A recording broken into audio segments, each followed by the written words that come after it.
पाकिस्तानी नागरिकों को भारत सरकार ने बड़ी राहत दे दी है। अगले आदेश तक पाकिस्तानी जा सकते हैं अपने देश। अटारी बॉर्डर से अपने देश लौट सकते हैं पाकिस्तानी नागरिक। वीजा या किसी वैध कारण से फंसे नागरिकों को यह बड़ी राहत दी गई है। भारत में फंसे लोगों को पाकिस्तान जाने की इजाजत दे दी गई है।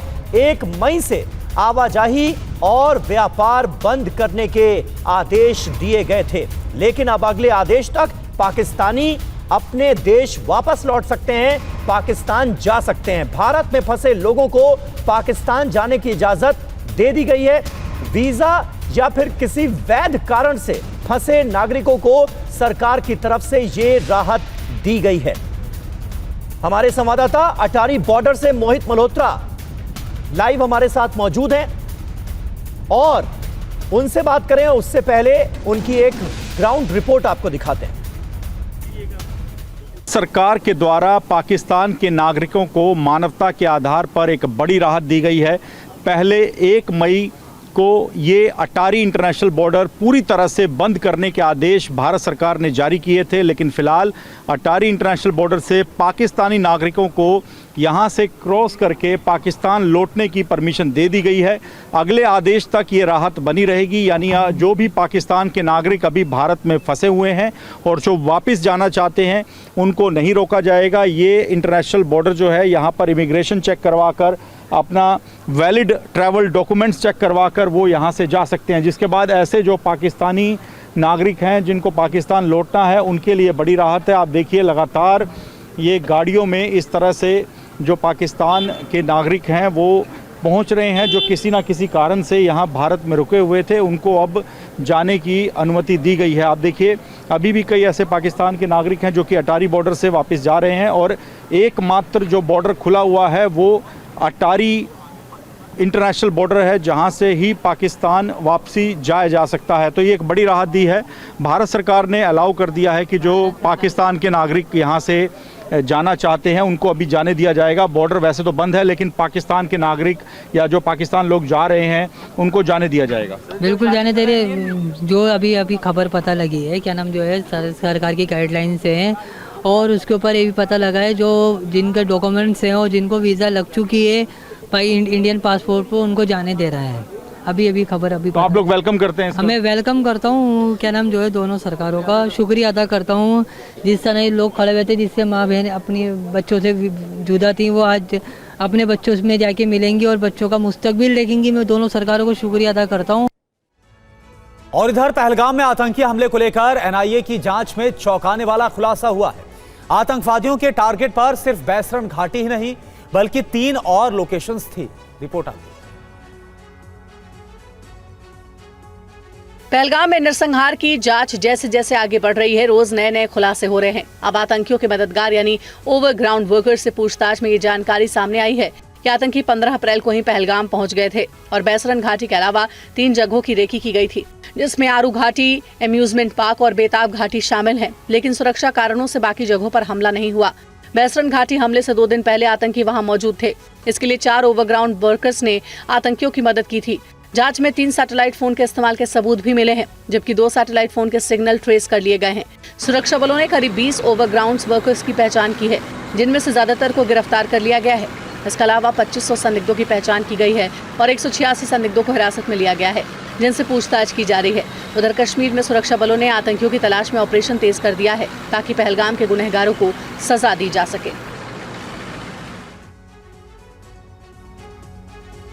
पहलगाम की बैसरन घाटी में हुए आतंकी हमले की एनआईए जांच जारी है। डीजी एनआईए खुद जांच का जायजा लेने पहलगाम में है। इस दौरान उन्होंने बैसरन घाटी में घटनास्थल का भी दौरा किया।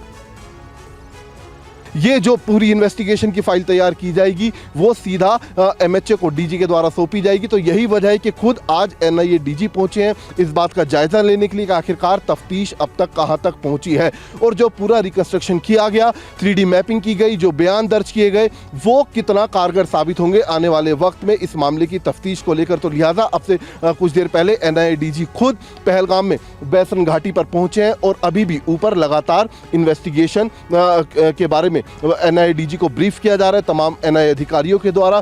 सीआरपी इसके अलावा जो जेएंडके पुलिस है वो भी एनआईए डीजी के साथ मौके पर मौजूद है। तस्वीरें आप देखिए किस तरीके से यहाँ पर फिलहाल बैरसन घाटी की तरफ जाने वाले तमाम रास्तों पर जो सिक्योरिटी है वो तैनात कर दी गई है। साथ ही मीडिया की पूरी तरीके से आवाजाही पर रोक लगा दी गई है क्योंकि इस वक्त एनआईए डीजी घाटी के अंदर मौजूद है और बाकायदा अब तक की तफ्तीश का पूरा उन्हें ना सिर्फ ब्रीफ किया जा रहा है बल्कि खुद वो मौका वारदात का जायजा भी ले रहे हैं।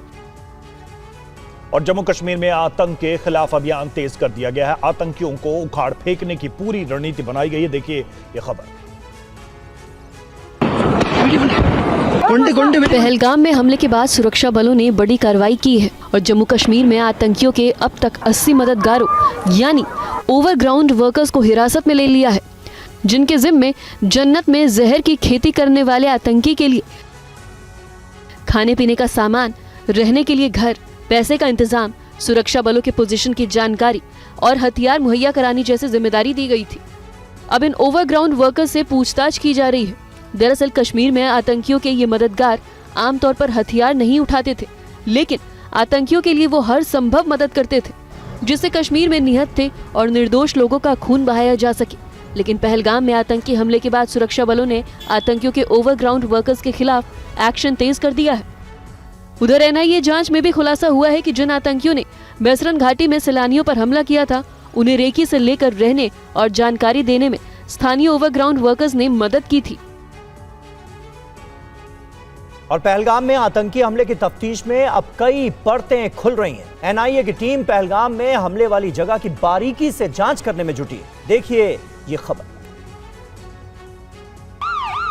पहलगाम में आतंकी हमले की इन्वेस्टिगेशन अब तेजी से आगे बढ़ रही है। पहलगाम में मौजूद एनआईए की टीम अब 3D मैपिंग कर रही है। आतंकी हमले की तफ्तीश में हाईटेक तकनीक का इस्तेमाल किया जा रहा है। बैसरन घाटी के 3 किलोमीटर के दायरे में हर एंगल से जांच की जा रही है। एनआईए के साथ पुलिस और फॉरेंसिक टीम भी इन्वेस्टिगेशन में जुटी है। एनआईए की टीम अब आतंकियों के आने का रूट भी खंगाल रही है, तो स्थानीय लोगों के बयान भी अब मैच किए जाएंगे।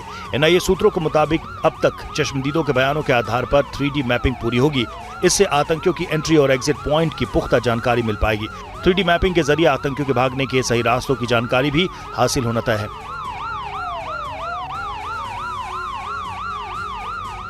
3D मैपिंग क्या है ये भी जान लीजिए। इस तकनीक के जरिए 3 ओर से घटना का विजुअलाइजेशन किया जाता है। 3D मैपिंग में किसी स्थान का हूबहू दृश्य भी बनाया जाता है। जांच के लिए नवीनतम तकनीक बहुत ही प्रभावी है। 3D मैपिंग के जरिए पहलगाम हमले पर नए खुलासे संभव है। इससे पता चल पाएगा कि हमलावर कैसे आए और किस तरह से पहलगाम की बैसरन घाटी में इस नरसंहार को अंजाम दिया।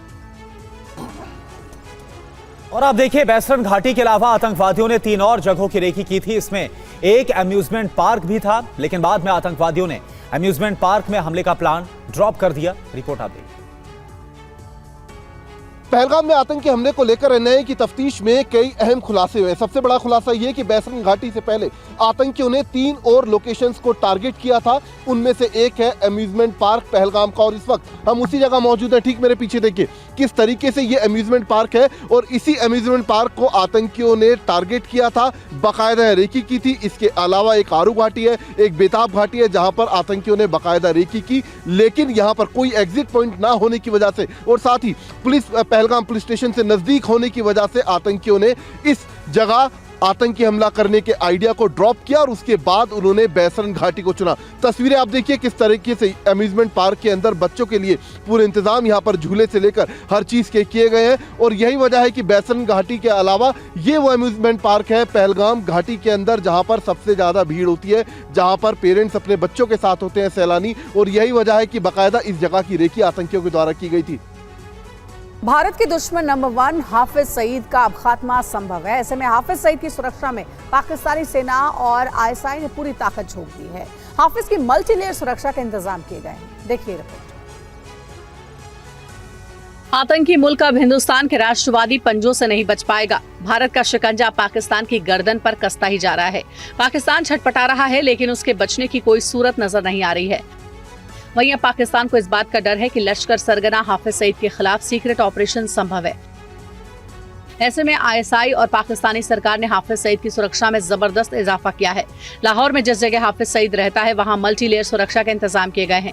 हालत यह है कि सईद के घर में और उसके घर के आसपास बंकर बनाए गए हैं ताकि संभावित कोवर्ट ऑपरेशन के दौरान हाफिज सईद की जान बचाने के लिए उसे बंकर में भेज दिया जाए। यानी हाफिज सईद के घर को किले में तब्दील कर दिया गया है। उसके घर में कंट्रोल रूम बनाया गया है तो घर के बाहर सीसीटीवी कैमरों की निगरानी भी बढ़ाई गई है। 1 किलोमीटर के दायरे में सीसीटीवी कैमरे लगाए गए हैं। हाफिज की हिफाजत के लिए पहली लेयर पूर्व कमांडो तो दूसरी लेयर में पैरामिलिट्री के जवान तैनात किए गए हैं। तीसरी लेयर में हाफिज के फिदायीन आतंकी पहरा दे रहे हैं तो चौथी लेयर लाहौर पुलिस के जवानों की है। 5वीं लेयर में कट्टर समर्थकों की भीड़ खड़ी की गई है।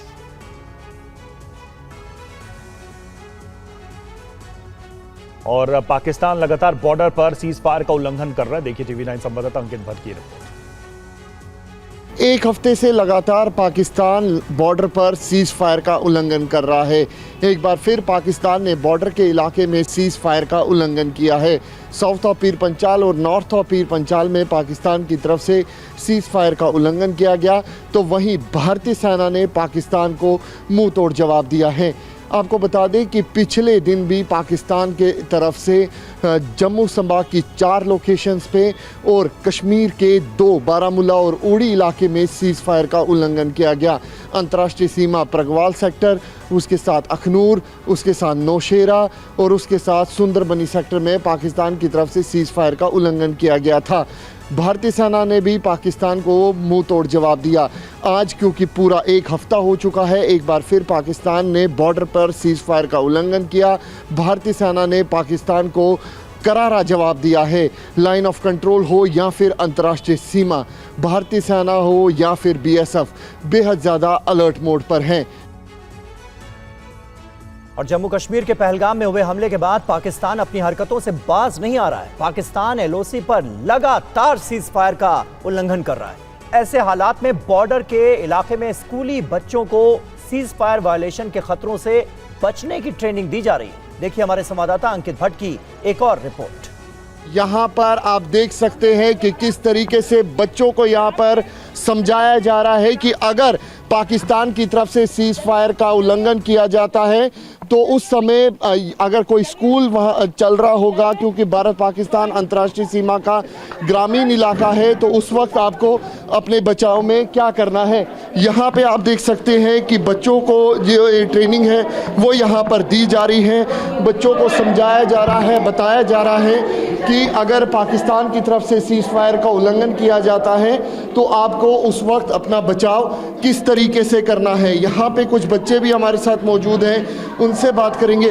क्या बताया गया आप लोगों को, क्या समझाया गया? आज हमें ये समझाया गया है अगर हम बढ़ रहे हो और फायरिंग हो रही हो तो फिर डेस्क के नीचे बैंड हो जाना है। अगर कुछ टाइम मिले और लेट जाना है, अगर कुछ 10-15 मिनट बंद हो तो बैंकर में आ जाना है। आपको क्या समझाया गया? हमें ये समझाया गया कि हमें जब फायरिंग हो तो डेस्क के नीचे छुप जाना है, अगर थोड़ा टाइम मिले तो बंकर में छुप जाना है। यहाँ पे काफ़ी ज़्यादा फायरिंग हुआ करती थी जब सीज फायर वायलेशन हुआ करता था। हाँ जी। डर होता था उस वक्त? हाँ जी। अभी तो रुकी हुई है, शांति बनी है। हाँ। आज क्या ट्रेनिंग दी गई? आज हमें ये ट्रेनिंग दी गई है कि अगर हम स्कूल में पढ़ रहे हो तो बाय द वे अगर कोई फायरिंग हो जाती है तो हमें सबसे पहले अपने आप को अच्छे से प्रोटेक्ट करना है, अपने सीनियर्स को भी अच्छे से प्रोटेक्ट करना है। तो अगर सबसे पहले तो हमें डेस्क के नीचे छुप जाना है या फिर ज़मीन पर ही लेट जाना है। तो जैसे कि हमें लगता है कि फायरिंग कम हो रही है तो फ़ौरन बंकर्स में आ जाना है। तो देखिए यहाँ पे किस तरीके से समझाया जा रहा है। गांव के सरपंच भी हमारे साथ मौजूद है।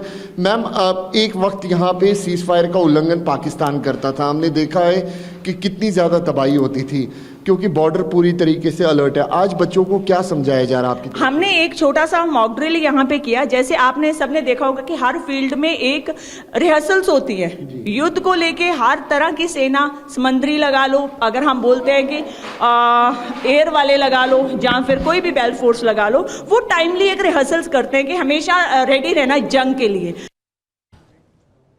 और वहीं आज आर्मर डे पर सेना ने शौर्य का वीडियो जारी किया है। भारतीय बैटल टैंक्स की ताकत देखकर पाकिस्तान का कलेजा बैठ जाएगा। आप देखिए पूरी खबर।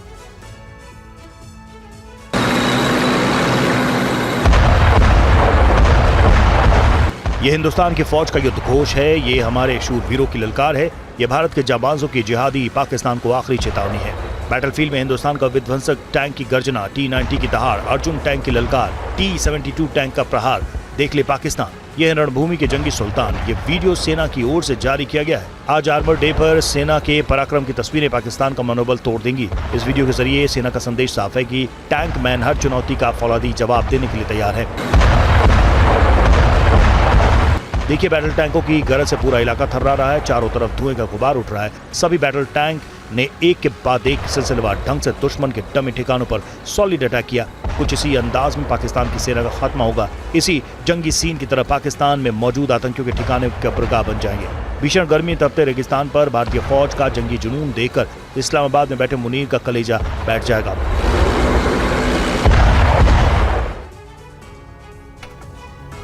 भारत के हमले के डर से पाकिस्तान सहमा हुआ है और अब उसे इजरायल की तरह भारत के पेजर अटैक का डर सता रहा है।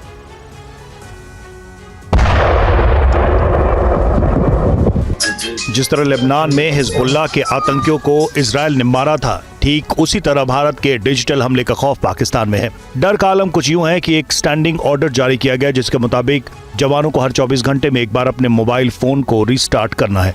के मोबाइल फोन्स के ऊपर ये अटैक हो रहा है, इसलिए स्टैंडिंग ऑर्डर दे दिए गए हैं तमाम अफवाज पाकिस्तान के जवानों को और अफसरों को कि आपने रोजाना 24 घंटे में एक आध बार अपना मोबाइल फोन स्विच ऑफ करके उसे रीस्टार्ट करना है, क्योंकि अगर आप रीस्टार्ट नहीं करेंगे तो ये वायरस आपके ऊपर अटैक करेगा। तो ये फैसला आज ही हुआ है और इस वक्त ये एक्टिव है। लिहाजा अगर आपके पास स्मार्टफोन है तो मेरा आपको मशवरा है कि फौरी तौर पे अपने मोबाइल फोन को बंद करके आपने इसको दोबारा एक्टिव करना है, रीस्टार्ट करना है, और ये आप बंद करते रहा करें और रीस्टार्ट करते रहा करें ताकि आप इंडियन हमले से बच सकें।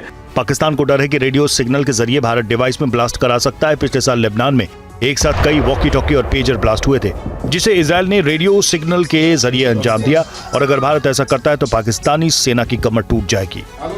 और भारत के बदले से पहले ही पाकिस्तान डर के मारे अपनों को बचाने में जुटा हुआ है। पाक पीएम ने अमेरिका के सामने रोना रोया है। वहीं विदेश मंत्री डॉक्टर एस जयशंकर भी अंतर्राष्ट्रीय स्तर पर पाकिस्तान को घेरने में कोई कसर छोड़ नहीं रहे। भारत के हमले की खबर से दहशत में आए पाक प्रधानमंत्री शहबाज शरीफ ने अमेरिका फोन किया है। अमेरिकी विदेश विभाग के प्रवक्ता टैमी ब्रूस ने बयान जारी करके कहा, विदेश मंत्री मार्को रूबियो ने पाकिस्तान के पीएम शहबाज शरीफ को भारत के साथ मिलकर तनाव कम करने, सीधा संवाद स्थापित करने की सलाह दी है। अमेरिका ने शरीफ को पहलगाम आतंकी हमले की निंदा करने की भी नसीहत दी है। पाकिस्तान ने इस दौरान सिंधु जल संधि रोकने को लेकर रोना भी रोया है। विदेश मंत्री डॉक्टर एस जयशंकर ने सोशल मीडिया के जरिए अमेरिकी विदेश मंत्री से बातचीत के बारे में जानकारी दी। उन्होंने कहा कि अमेरिकी विदेश मंत्री मार्को रूबियो के साथ पहलगाम आतंकवादी हमले पर बात हुई। इस दौरान उन्होंने कहा कि हमले के दोषियों, समर्थकों और योजना बनाने वालों को कानून के कटघरे में लाया जाना चाहिए। इसके अलावा रूबियो ने हमले में मारे गए लोगों के लिए शोक व्यक्त किया है। साथ ही भारत से तनाव कम करने और दक्षिण एशिया में शांति बनाए रखने की अपील की है। इसके अलावा विदेश मंत्री डॉक्टर एस जयशंकर की डेनमार्क के विदेश मंत्री लार्स लॉके रासमुसेन से भी बातचीत हुई है। विदेश मंत्री ने आतंकी हमले के बाद डेनमार्क के भारत के प्रति समर्थन की सराहना की है। पहलगाम हमले के बाद सुरक्षा एजेंसियों का एक्शन जारी है। जम्मू कश्मीर में हुर्रियत के कई गुटों और जमात इस्लामी के ठिकानों पर रेड की गई। सुरक्षा बलों ने आतंकियों के सफाई का प्लान तैयार कर लिया है और उन लोगों के खिलाफ कार्रवाई भी शुरू हो गई है जो कश्मीर में इंसानियत के दुश्मनों की मदद करते हैं। सुरक्षा एजेंसियों ने कुपवाड़ा, हंदवाड़ा, अनंतनाग, त्राल, पुलवामा, सोपोर, बारामूला, बांदीपुरा में हुर्रियत के कई गुटों और जमाते इस्लामी के समर्थकों के ठिकाने पर रेड की, जिसमें बड़ी संख्या में देश विरोधी चीजें बरामद हुई हैं। सूत्रों के मुताबिक इस बात के पुख्ता सबूत मिले हैं कि इन प्रतिबंधित संगठनों के कुछ लोगों का ओवरग्राउंड वर्करों से लगातार संपर्क था। इसके अलावा आरोप है कि इन संगठनों ने आतंकी हमले के लिए ओवरग्राउंड वर्करों का नेटवर्क तैयार करने में मदद की थी। साथ ही इनके तार सीधे तौर पर आतंकियों से जुड़े हैं। फिलहाल सुरक्षा एजेंसियां इनके कॉल रिकॉर्ड भी खंगाल रही हैं, ताकि कश्मीर में आतंकियों के मददगारों और आतंक फैलाने वालों के फन को पूरी तरह कुचला जा सके। पहलगाम हमले के बाद कश्मीर के उरी सेक्टर के लोगों का क्या कहना है, देखिए हमारे संवाददाता की ये रिपोर्ट। आप भी लगातार उस हमले की निंदा कर रहे हैं और चाहते हैं जिन लोगों ने वो हमला किया उन पर कार्रवाई की जाए, लेकिन साथ ही साथ जब भी बात होती है सरहद उस पार जो गतिविधि होती है उसका जवाब देने को, लेकिन पहले प्रभावित यहाँ के लोग होते हैं, तो क्या कहना चाहेंगे देश को आप यहाँ उड़ी सेक्टर से?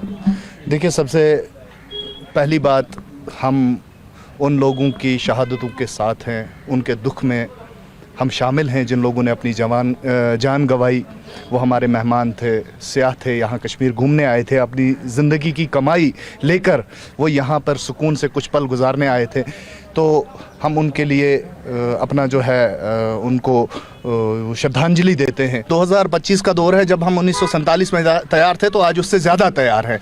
लेकिन अब बात मतलब इस चीज़ की है कि सबसे पहले मतलब यहाँ पे लोगों को सेफ्टी देने की ज़रूरत है यहाँ पे। बाकी हम तैयार हैं, तो मैं कह रहा हूँ कि अब दो हाथ हो ही जाए। हर दिन से अच्छा है कि एक ही बार हम, अब जब हम क्लेम ही कर रहे हैं कि मतलब पीओके हमारा है, तो क्यों ना इस बार प्रयास किया जाए और लेके आया जाए।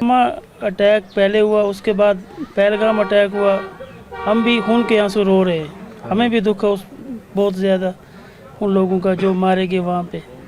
लेकिन अगर ये पाकिस्तान ने किया है, हमारी हुकूमत को ये लगता है अगर ये पाकिस्तान ने किया है तो उसके साथ दो हाथ होने चाहिए इस बार। पहले सर हमारे गांव में अगर 300 गार होता था, दूर दूर गार थे, अगर गोलाबारी होती थी तो कभी कोई मकान के ऊपर गिरता था, कोई साइड में भी गिरता था। आज जहाँ उस टाइम पे 300 थे, आज 700-800 गार है। सबसे पहले हुकूमत को तो हमारे बारे में सोचना चाहिए, हमें बैंकर्स दिए जाएं सबसे पहले, क्योंकि यहाँ से अगर कोई भी एक भी गोला आएगा पूरी उड़ी में पर वो दहशत फैल जाती है। और इंडियन आर्मी के खौफ से पाकिस्तान की रातों की नींद उड़ी हुई है। न तो वहां के मंत्री सो पा रहे हैं और न ही फौज। अब पाकिस्तान की सरकार ने आईएसआई चीफ को पाकिस्तान का नया एनएसए बना दिया है। पाकिस्तान की सरकार और सेना को हर सांस के साथ भारत के अटैक की आहट बेचैन कर रही है और पूरे देश में दहशत का माहौल है। इसी बीच पाकिस्तान ने अपनी खुफिया एजेंसी आईएसआई के chief lieutenant general Mohammad Asim Malik को राष्ट्रीय सुरक्षा सलाहकार का अतिरिक्त प्रभार सौंप दिया है। आसिम मलिक की नियुक्ति का औपचारिक आदेश भी जारी कर दिया गया है। भारत के एक्शन से घबराए पाकिस्तान ने आनन फानन में ये कदम उठाया है। पाकिस्तान में अगस्त 2022 से राष्ट्रीय सुरक्षा सलाहकार का पद खाली था। आसिम मलिक को पिछले साल सितंबर महीने में आईएसआई का प्रमुख बनाया गया था। मतलब साफ है, पाकिस्तान के प्रधानमंत्री, मंत्री, नेता, सेनाध्यक्ष सब तनाव में है, क्योंकि उन्हें पता है कि भारत पहलगाम का प्रतिशोध लेकर ही मानेगा। और उसकी हालत यह है कि जो मंत्री कल तक खून की नदियां बहाने, परमाणु हथियारों को चलाने और युद्ध करने की बड़ी बड़ी बातें कर रहे थे, वो अब यूनाइटेड नेशन से अपील करने में लगे हैं कि कुछ भी करो और कैसे भी भारत को रोको। और अब एक रिटायर्ड बांग्लादेशी मेजर की गीदड़ भपकी आपको सुनवाते हैं। भारत के 7 राज्यों पर कब्जा करे बांग्लादेश। पूर्वोत्तर भारत के राज्यों को लेकर यह बयान एक रिटायर्ड बांग्लादेशी मेजर ने दिया है। पाकिस्तान पर भारत के हमले की आशंका है। पाक पर हमला करे तो भारतीय राज्यों पर कब्जा कर लेना चाहिए बांग्लादेश को। ये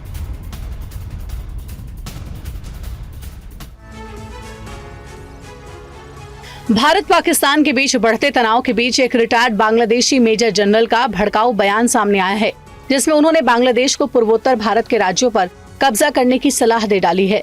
ये गीदड़ भपकी बांग्लादेश के retired major general ALM Fazlur Rahman ने दी है, जो बांग्लादेश में मोहम्मद यूनुस के नेतृत्व वाली अंतरिम सरकार में अहम भूमिका निभा रहे हैं और मोहम्मद यूनुस के बेहद करीबी बताए जाते हैं। एक नजर उनके पूरे बयान पर। अगर भारत पाकिस्तान पर हमला करता है तो बांग्लादेश को पूर्वोत्तर भारत के 7 राज्यों पर कब्जा कर लेना चाहिए। इस संबंध में मुझे लगता है कि चीन के साथ एक संयुक्त सैन्य प्रणाली पर चर्चा शुरू करना जरूरी है। रहमान ने एक दिन पहले यह भड़काऊ पोस्ट अपने सोशल मीडिया अकाउंट पर पोस्ट की थी। पिछले साल अगस्त में बांग्लादेश में पूर्व पीएम शेख हसीना को सत्ता से बेदखल कर दिया गया था। तब से हसीना भारत में शरण लिए हुए हैं और भारत बांग्लादेश के बीच तनाव बना हुआ है। भारत बांग्लादेश तनाव के बीच ये बयान आग में घी का काम करेगा। फिलहाल इस बयान पर बांग्लादेश की अंतरिम सरकार की ओर से कोई प्रतिक्रिया नहीं आई है। और भारत से तनाव का पाकिस्तान पर बड़ा असर नजर आ रहा है। पाकिस्तान के शेयर बाजार में भारी गिरावट देखी गई है। 2023 के बाद सबसे बुरे दौर से बाजार गुजर रहा है। विदेशी निवेशकों ने शेयर बाजार से हाथ खींचे।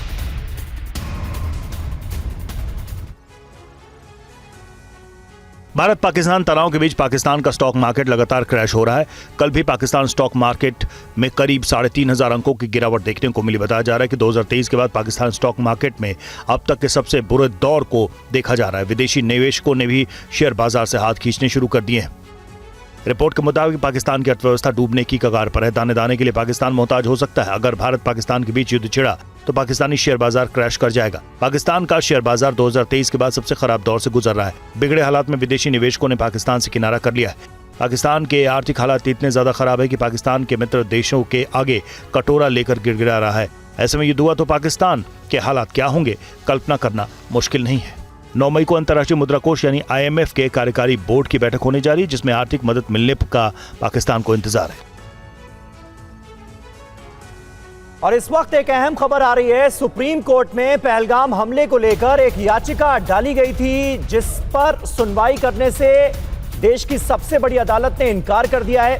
ये अहम खबर सामने आ रही है। पहलगाम हमले पर सुनवाई से सुप्रीम कोर्ट ने इनकार किया है और कहा है कि ऐसी याचिकाएं दाखिल नहीं होनी चाहिए, ऐसी याचिकाएं दायर ही नहीं होनी चाहिए। ये सुप्रीम कोर्ट ने दो टूक टिप्पणी की है इस पूरे मामले को लेकर और पहलगाम हमले पर सुनवाई से सुप्रीम कोर्ट ने इनकार कर दिया है। कहा है कि आतंकवाद के खिलाफ सब एकजुट हैं। सुप्रीम कोर्ट की यह बड़ी टिप्पणी पहलगाम हमले पर सुनवाई से इनकार करते हुए देश की सबसे बड़ी अदालत ने यह क्लियर कर दिया है, यह साफ कर दिया है कि ऐसी याचिकाएं दायर ही नहीं होनी चाहिए और आतंकवाद के खिलाफ चल रही इस लड़ाई में सब एकजुट हैं। पीयूष पांडे हमारे संवाददाता हमारे साथ मौजूद हैं। पीयूष, क्या हुआ इस याचिका को लेकर? अभी अभी हमने अपने दर्शकों के सामने सुप्रीम कोर्ट की वो टिप्पणी रखी। बिल्कुल समीर, देखिए इस मामले में सुप्रीम कोर्ट ने बड़ा स्पष्ट तौर पर कहा है कि इस तरह की याचिकाएं अगर दाखिल होती हैं तो उनसे ये संदेश जाता है कि जो सिक्योरिटी फोर्सेस हैं उनका मनोबल गिरता है और एक गलत संदेश जाता है। इसलिए ऐसी याचिकाएं नहीं दाखिल की जानी चाहिए। इस समय लोग एकजुट हैं आतंकवाद के खिलाफ लड़ने के लिए और ऐसे समय में इस तरह की याचिकाएं अगर दाखिल की जा रही हैं तो ये गलत संदेश देती हैं। और ये कहते हुए सुप्रीम कोर्ट ने एक बार मौका दिया याचिकाकर्ता को कि आप याचिका वापस ले लें। याचिका वापस ले ली गई है और साथ में ये स्पष्ट कर दिया गया है कि अगर कोई मसला स्टूडेंट से जुड़ा होता है तो फिर ऐसी स्थिति में वो हाई कोर्ट में याचिका दाखिल कर सकते हैं। लेकिन जो सिक्योरिटी जांच वाला मसला है और ये मसला है कि कोई भी जज ऐसे मामले की निगरानी करके सिक्योरिटी जांच कराएगा तो ये संभव नहीं है, ये सुप्रीम कोर्ट ने स्पष्ट कर दिया है। शुक्रिया पीयूष आपका इस जानकारी और इस अपडेट के लिए। हर भारतीय आतंकवाद से लड़ने के लिए पूरी तरह से एकजुट है। ऐसी याचिकाएं दायर ही नहीं होनी चाहिए। आतंकवाद के खिलाफ जो लड़ाई चल रही है उसमें हर भारतीय एकजुट है, एक साथ है। पहलगाम हमले पर यह कहते हुए सुप्रीम कोर्ट ने जो याचिका डाली गई थी उस पर सुनवाई से कर दिया है इनकार।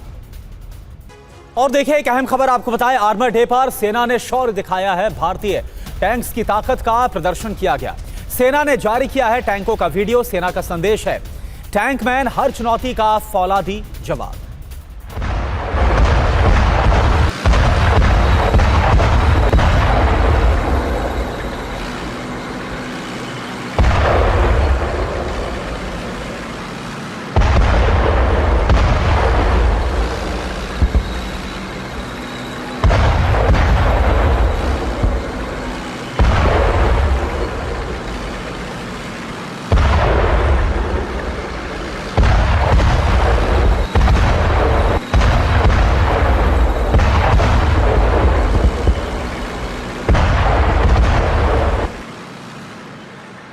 और बड़ी खबर है, गृह मंत्री अमित शाह जल्द कर सकते हैं बड़ी बैठक।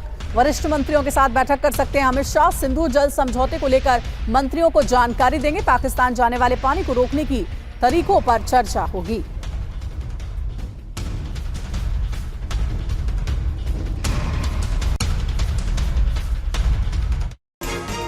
झारखंड में एटीएस का एक्शन। झारखंड में आतंकी मॉड्यूल का खुलासा हुआ। आईएसआईएस से जुड़े नेटवर्क का पर्दाफाश। एटीएस ने 4 संदिग्धों को किया गिरफ्तार।